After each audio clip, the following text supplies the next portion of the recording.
There's a folder no therapist will show you. A theory left half buried beneath Freud's desk, too raw, too unspeakable, too true.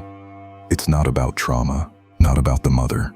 It's about the unbearable condition behind every "I love you," especially hers. This is the theory.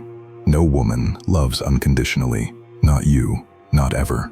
She loves what you do to her story. Let's begin with him. Call him Daniel. Steady job, good income, attentive, not flashy, but dependable. For 3 years, he gave her the things that make a woman feel like her life is going somewhere. Security, attention, the gentle shape of a future.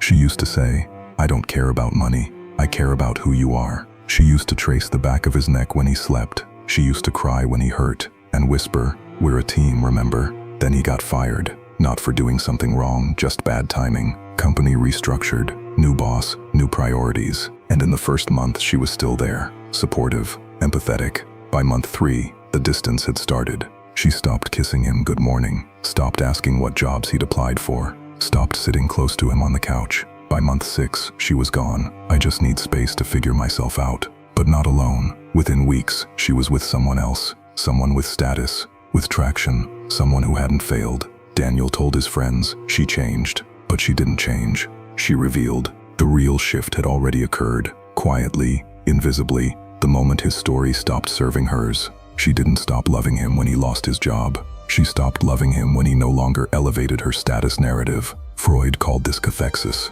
the investment of emotional energy into a person, not for who they are, but for what they symbolize. Love in this view is never free. It's a trade, one unconscious, one buried beneath the perfume and the pillow talk. You don't fall in love with someone's soul. You fall in love with their utility to your inner world. And for women, shaped by different pressures, different fears, that inner world is deeply woven with security, image, and future narrative. When Daniel provided those things, he was the main character in her emotional novel. But when he became a liability to that story, she closed the book and started a new chapter with someone else. This is where men break, because they believe her words. "I'm not that kind of person. I love you no matter what." They think love is an emotion that floats, persists, survives storms. But in Freud's darker reality, love is a structure, held up by meaning, image, and psychic benefit. When that structure collapses, the emotion goes with it, silently, painlessly. For her, Daniel didn't cheat, didn't abuse, didn't lie. He simply lost his story value. And once the emotional ROI vanished, so did her presence. And you've seen it. Maybe not that exact story, but the fracture underneath it. The moment she looked at you like a stranger. The moment she stopped laughing at your jokes. The moment she said, "It's not you, it's me." But it was you. It was just no longer the version of you she needed to feel like her life had purpose. So no, she didn't lie. She didn't fake it. She believed what she felt in the moment. But emotions are not timeless. They are conditional pulses built around internal stories. And when the story shifts, so do the emotions. This is why breakups feel like betrayal. Not because they always are betrayal, but because they reveal a truth you weren't ready to see. That her love was never for you. It was for the way you made her feel about herself. You were a mirror, and once that mirror reflected shame, or stagnation, or uncertainty, she smashed it. But the world won't tell you that. Your friends won't. Even most therapists won't. Because the idea that women, that anyone might love through self-interest and not soul connection, is too hard to swallow. But Freud didn't flinch. He wrote it plainly. The choice of the love object is always determined by the aim of satisfying some need or resolving some tension. It's not romantic. It's not cinematic, but it's real. And once you see it, once you feel the pattern, you can't unsee it. Not in your past, not in her eyes, not in your own hidden desires either. You thought her love was safety, but it was strategy. And now you begin to wonder, how many of the women you've loved were only loving their reflection in your potential? How many were just passing through until a better mirror came along? The descent begins now. Let's strip away the sentiment and look at the architecture of desire. If Act 1 revealed that her love was conditional, not on cruelty, but on subconscious self-interest, then Act 2 shows you why. Not because she's broken, but because her psychology was never designed for unconditionality in the first place. You're not looking at betrayal, you're looking at design. Start with evolution. For hundreds of thousands of years, women survived by selectivity.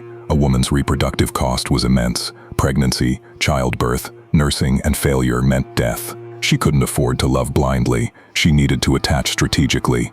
That strategy wasn't conscious. It didn't need to be. Nature encoded it into her instincts that still live inside her. Even while she scrolls Instagram or cries during Netflix dramas, she evolved to desire men who could protect, provide, and elevate. And not just physically, emotionally, socially, even symbolically. The modern word is status, but it goes deeper than that. It's about narrative survival, a man's ambition, confidence, resources, even the way others perceive him. These become unconscious green lights inside her psyche, indicators that he won't just survive the chaos of life, but that he'll carry her through it too. Freud hinted at this in his theory of love object choice. Women don't simply fall in love with a man, they fall in love with the image of themselves through that man's trajectory. That's why her love often feels so intense in the beginning, because it's not just attraction, it's investment. But like any investor, she's watching for signs. And if your value drops, emotionally, financially, or socially, her psyche reacts, not always with malice, often with guilt, sometimes with confusion, but ultimately with withdrawal. Her instincts aren't loyal to you, they're loyal to the story of what you could become. This is why you've seen women stay with men who cheat, but leave the ones who fail. Because failure breaks the archetype. It interrupts the biological contract she never told you she signed. The one that says, I will love you as long as you help me escape insignificance. Not consciously, not cruelly, but consistently. Even the language reveals the truth. She doesn't say, I'm no longer attracted. She says, you've changed. Or, I need to work on myself. These are smoke signals. They hide the deeper reality. Her subconscious no longer sees you as evolutionarily useful. And in the quiet corners of her biology, that's all that matters. Now take a step deeper, into the arena of intrasexual competition. This isn't just about men versus women. It's women versus other women. In the primal landscape, a woman's greatest risk wasn't just the man abandoning her. It was another woman outcompeting her for that man's resources, attention, or status. So modern women, whether consciously or not, are always managing a kind of reputation economy. They don't just want a partner, they want a display. A man whose presence upgrades her perceived value in the social ecosystem. That's why, when you start to fail, not just in income but in perceived momentum, she becomes uncomfortable being seen with you. Not because she hates you, but because her subconscious knows, staying beside a man who's sinking threatens her position among other women. This is where so many men make the mistake of pleading, proving, or begging. They think love is lost because they weren't emotional enough. But that's rarely the axis. The axis is trajectory. Are you ascending or declining?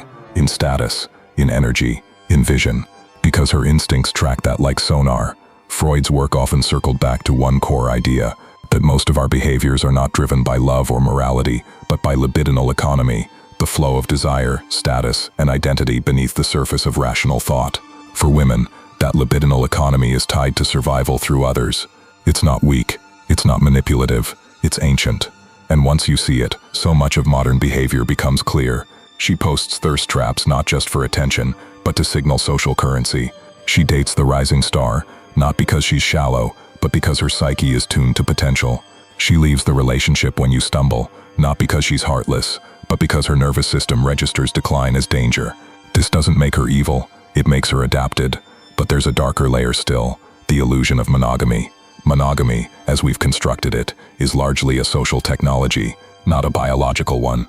Throughout most of human history, dual mating strategy was the unspoken norm. Women selected long-term partners for security and short-term ones for genetic quality. In Freudian terms, this created a split in the love object, the father of the children versus the lover of the soul. Sometimes they were the same man, often they weren't. This is why you can be a good boyfriend, loyal, stable, supportive, and still lose her to someone chaotic, mysterious, or dangerous. Because part of her still responds to the chaos.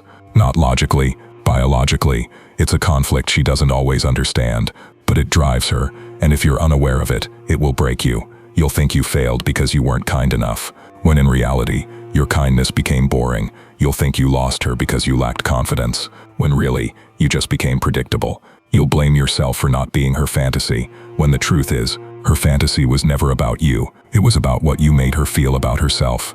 That's the secret of female love object cathexis. It's rarely about the man himself. It's about the version of herself that emerges in his presence. A version that feels wanted, admired, elevated. The moment that version disappears, the emotional scaffolding collapses. You were the stage, not the actor. And when the lights dimmed, she left the theater. Now look at your past. How many women loved you when you were rising, only to vanish when you faltered? How many gave their heart not to your soul, but to your momentum? How many claim to love you while secretly loving what loving you said about them? This is not bitterness, this is biology, and the only way to escape its grip is to stop lying to yourself about what her love really meant. You thought her love was a mirror reflecting who you truly were, but it wasn't. It was a projector showing who she needed you to be, and the moment your script changed, she recast the role. You didn't lose her love, you lost her projection. Now here you are, staring into the broken pieces of your past, asking the wrong question, why wasn't I enough for her? But that was never the question. The truth is darker and simpler. You weren't designed to be enough for her emotions. You were only ever supposed to be enough for her instincts. The system was never built on fairness. It was built on utility. Her love was a tool of biology, crafted by nature, refined by culture, weaponized by narrative. When it served her story, it felt eternal. When it didn't, it died in silence. And you were taught to chase it, validate it, measure your worth by its presence. So you worked harder, got softer, became more understanding. But you didn't realize you were negotiating with a ghost, an illusion of permanence in a structure that only exists when it feels good. Freud would tell you, the tragedy isn't that she left. The tragedy is that you believed she wouldn't. You confused emotional intensity for existential depth. You mistook validation for devotion. You thought somewhere deep down that if you just loved purely enough, she would stay. But you were wrong, because her staying was never about your purity. It was about your position. So now what? Do you retreat into bitterness? Become a ghost of yourself, haunted by her echo? No, that would be her victory. That would mean she still controls your identity, even in absence. The inversion is this: she never truly loved you. Not the you who sits in silence now, broken and reflective. She loved the character you were playing in the story she told herself about her life. That man, ambitious, rising, magnetic, he served a purpose. But the moment you slipped into authenticity, the moment your flaws surfaced, the moment you needed something from her, the mask cracked, and the story ended. Now you see it, don't you? The way she loved wasn't personal. It was patterned. You could have been anyone, as long as the energy was right, the optics were strong, and the fantasy was intact. The moment you became real, fallible, uncertain, emotionally exposed, the spell broke. And yet, that's not your failure. That's your freedom. Because the man she loved was never you. It was a simulation, crafted by your own unconscious effort to win her affection. You were acting, trying, performing for approval. And that's why it hurt so much when she left. Not just because you lost her, but because you lost the self you built for her. But now the mask is gone, and what remains? You. The man underneath the performance. The one who saw love as sacred. The one who tried. The one who gave without calculation. The one who bled emotionally in a world that only respects performance. Here's the truth: you weren't meant to learn. Unconditional love is a myth. Society tells men to make them easier to control. It makes them sacrifice, strive, bend, appease, all in the name of keeping something that was never built to stay. It teaches you to link identity with external affection. And when that affection is withdrawn, so is your sense of self. But it doesn't have to be that way. There's a different path, a colder one, sharper, but honest. Stop trying to be enough for her emotions. Become enough for your own instincts. Because your biology is ancient too. Your psychology, shaped by struggle and survival, was never built for dependency. It was built for dominion, for direction, for internal clarity. That clarity starts when you stop worshiping love as salvation and start treating it as a mirror that reflects not your value, but your visibility. And when that visibility disappears, you do not disappear with it. Let her go, not with rage, with recognition. She loved the version of you that made her feel more valuable, but now that version is dead, so let it die. Burn the mask, bury the script, and walk forward, not to win her back, but to reclaim the self that bent to win her in the first place. You were never unworthy. You were just mistaken about the nature of love. Now you know, what she called love was a transaction in disguise. What you called forever was just a temporary alignment of needs. And what you thought was her soul reaching for yours was biology, wearing perfume. So if you want peace, stop asking why she left. Ask yourself, what part of me still wants her back? And then kill that part, because the man she needed was a mask. And the man you are now, the one she couldn't handle, is the only one that was ever real. This is your freedom. This is your edge. The lie is dead. You're not broken. You're awake.